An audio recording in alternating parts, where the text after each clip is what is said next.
Lavtevit ertmenes da am შესანიშნავ ბუნებაში ლავკეთილი დადებითი აზრები, პოზიტიური განწყობილებები მოგდის. ვიხარია თუ რაოდენ დიდ შესაძლებლობებს, რაოდენ დიდ პანჯარას, რაოდენ დიდ სარკმელს შესაძლებლობებისა გვაძლევს უფალი ჩვენ ყოველ დღე გვაძლევს უნიკალურ შანსს იმისა, რომ ადამიანმა გააუმჯობესოს თავისი სულიერი მდგომარეობა. განწმენდოს თავისი გონება და გული, დაიმდაბლოს თავის თავი ღვთის წინაშე, შეიყვაროს უფალი, შეიყვაროს მოყვასი და ხარისხი მისი ცხოვრებისა აღამაღლოს. ბევრს უნდა გზის გახსნა, წარმატება, ბედნიერება და ეს ბუნებრივიც არის, რადგანაც ადამიანის მართლაც ბედნიერებისთვის შექმნა უფალმა. არ ამნებავს სიკვდილი ცოდვილისა, ხშირად ვამბობთ ჩვენ უფლის სიტყვებს, არამედ მოქცევა და ცხოვრება მისი. ამიტომ აი ეს ონტოლოგიური ხარისხი ჩვენი ცხოვრებისა დამოკიდებულია იმაზე, თუ როგორ შევიმეცნებთ ჩვენ ჭეშმარიტებას, რა ხარისხით შევიმეცნებთ ჭეშმარიტებას. როგორ, ასე ვთქვათ, რა ჩვენი ცხოვრებაში რა პრიორიტეტული რა იქნება, რას მივანიჭებთ ყველაზე დიდ, ასე ვთქვათ, აქცენტს, რა გზაზე იქნება აქცენტი გაკეთებული. იქნება გაკეთებული მასიურ ტოტალურ ძილზე ცნობიერებისა და სოციუმისა და ამ ძიმე აურის აპოკალიფტური დროის განსასწრებისა და ამასოფლის ფასეულობების ბნელეთისა და ანტიფასეულობების ნაკადში ყოფნისა, თუ იქნება გაკეთებული აქცენტი გვიძარებაზე, ასკეზაზე, გულისა და გონების განწმენდაზე, იქნება გაკეთებული აქცენტი იმაზე, რომ ადამიანმა იფიქროს მარადიულობაზე, მიიღოს მადლი, მიღებული მადლი არ დაკარგოს, შეინარჩუნოს მადლს მიუმატოს და მისი მდგომარეობა გამოსწორდეს. და აქედან გამომდინარე, შემდეგ იქნება გზა წარმატებისა და ბედნიერებისაკენ. ეს გვინდა ჩვენს. ეს გამოცდილება უნიკალური გამოცდილებაა. ეს გამოცდილება არ მოდის ერთ დღეში, არ მოდის ერთ კვირაში და ერთ თვეში. ამას უნდა რუტინული შრომა, რუტინული არა უარყოფითი გაგებით, არამედ დადებითი, კეთილი გაგებით. ლოცვა, მარხვა, მუდმივი სისტემური, რიტმული, ასე ვთქვათ, აღორძინება ადამიანის ცხოვრების რიტმი ძალიან მძიმე განსხვავებული მდგომარეობებიდან გამოიყოფს ადამიანის სულს. რიტმი, რომელიც განწმენს ადამიანს ქრისტიანული ცხოვრებისა, ეს არის ის აუცილებელი და საკმარისი პირობა, რომ ადამიანს გზა გაეხსნას და წინ წავიდეს. ამიტომ დღეს მით უმეტეს, როცა უამრავი ბოროტის მაქანება მოქმედებს, უამრავი უარყოფითი ინფორმაცია შემოდის, ადამიანი თითქმის ნაგვის ხუთს დაამსგავსეს მისი გონება, იმდენი ბალასტი, იმდენი შლაკი, იმდენი ტოქსინი შემოდის, როგორც სულიერი, მენტალური, ასევე ემოციონალური, ასტრალური და რა თქმა უნდა ფიზიკური შხამებიც, რომ ადამიანის ცხოვრება თუ ეკლესიური გარდაქმნის პარალელურად ეკლესიურად არ გარდაიქმნება ეკლესიური ცხოვრება.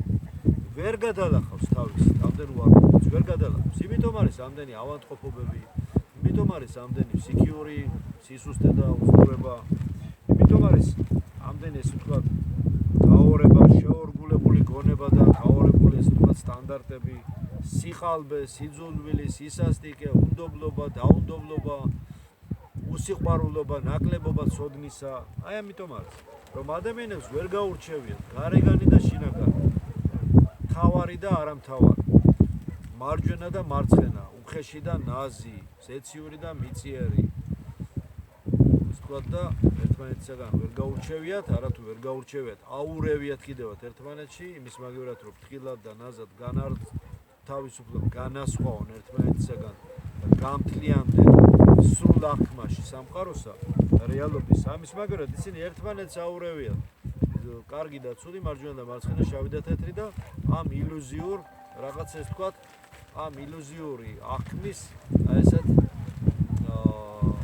ქაოსური აღქმის ილუზიურ, ვთქვათ, გვიძარე სიზმრის მდგომარეობაში არის. მინდა რომ რაც შეიძლება მეტად ჩვენ, რაც შეიძლება მეტად გავხდეთ უფრო მეტად გახსნილი ცნობიერების. ცნობიერება კოსმიური, ცნობიერება ღვთაებრივი, ცნობიერება მართლმადიდებელი სარწმუნოების დოქტრინის ცოდნისა, ცნობიერება მეცნიერება იმისა, რასაც ქვია ეს ანთროპოკოსმიური ცოდნა უფლისა, რომელიც მოგვეცა ჩვენ მართლმადიდებლურ ქრისტიანულ სარწმუნოებაში, ეს საოცარ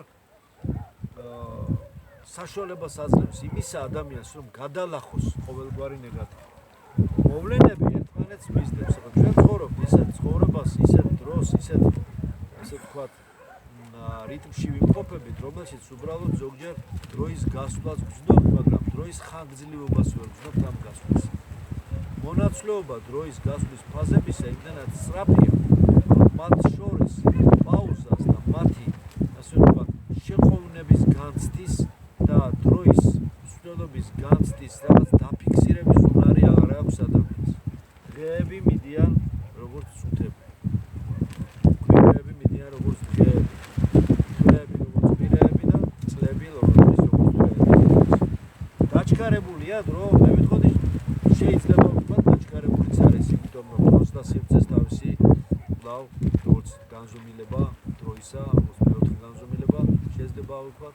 მაგრამ შეიძლება ისიც ვთქვათ, რომ ერთი და იგივე დროში ადრე უფრო ცოტა მოვლენები ეტეოდა ან ჩვენ ვერ აღვიქვამთ განვითარების და მიხედვით, ხოლო ეხლა უკვე დროის ერთი და იგივე მოვლენაში უფრო მეტი დრო, უფრო მეტი მოვლენა ეტევა და ზოგჯერ უფრო მეტი უარყოფითი და ნეგატიური მოვლენები ეტევა.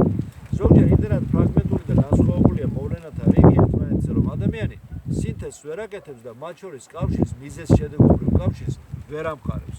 და გამომდინარე აქედან მისი ცხოვრება ერთი დიდი ბროუნის მოძრაობა, სადაც იგი თავის ცხოვრების აზრის ვერასდროს ვერ პოულობს. ისე გადის წლები, წლებს მისდევს, ხოლო ადამიანი არ იცვლება და თუ იცვლება, ხშირად არა უკეთესისაკენ, არამედ სამწუხაროდ სავალალოდ იცვლება უარესისაკენ, ხოლმე ჯვარი წერია ყველას. კვლავ მინდა ჩვენ კვლავ ამ მარიამის დღესასწაული ხალხანი კვლავ მინდა ახლიდან დავიწყოთ ისე არასდროს გვიან არ არის სინთეზი, ახლიდან დავიწყოთ კვლავ ანალიზი, კვლავ თავიდან დავიწყოთ ისწავლებას პროფილებისაკენ. ყოველთვის ვეცადოთ, რომ ვიაზროვნოთ მართლმადიდებლურ ქრისტიანულ სტანდარტებისა და ნორმების მიხედვით. აუცილებლად მოგცემს საშუალებას იმისა, რომ ჩვენი ცოდნა გაღრმავდეს, გამთლიანდეს და წინწავლდეს. როცა ყველას ისურვებ წარმატებას, ისურვებ ბედნიერებას, ყოველივე რაც ისურვე, რაც თქვი, ადამიანს ყოველთვის სიკეთეს მოუწევს. სიკეთე ყოველთვის ადამიანს ამშვიდებს ბედნიერებას და გზას უხსნის და აძლევს იმ დიდ ნეტარების განცდას, რასაც ცხრა ნეტარებაში ხვდებით ჩვენ. მადლი ქრისტესი ანთავისუფლებს ადამიანს ყოველგვარი უსულობისაგან, ბოროტებისაგან, უგზნობელობისაგან, არათანა განცდისაგან, იგნორირებისაგან, მოყვასის გაჭირვებისა. გვაკლია ჩვენ სიყვარული, რომელიც ასევე უნდა განვავითაროთ ერთმანეთის განცდისა, სიყვარული ერთმანეთის საჭიროებისა. ჩვენ ხომ მოსული არა ვართ, როგორც ცალკე მოსული ამ ქვეყანაზე. ჩვენ მოსული ვართ, როგორც ერთი დიდი კონტინენტი, რომელიც ამ ცხოვრების ქსოვილში ერთმანეთს უნდა შეეწიოს და შეერწყას და ქრისტიანულად და ჩვენი სიყვარულებრივი ერთობა ერთიანი, გაძლიერებული და წინსვლადი იყოს. დაგლოცოთ ყველას, მერთმა დაგლოცოთ, გაგაძლიეროთ და გაგახაროთ ამით.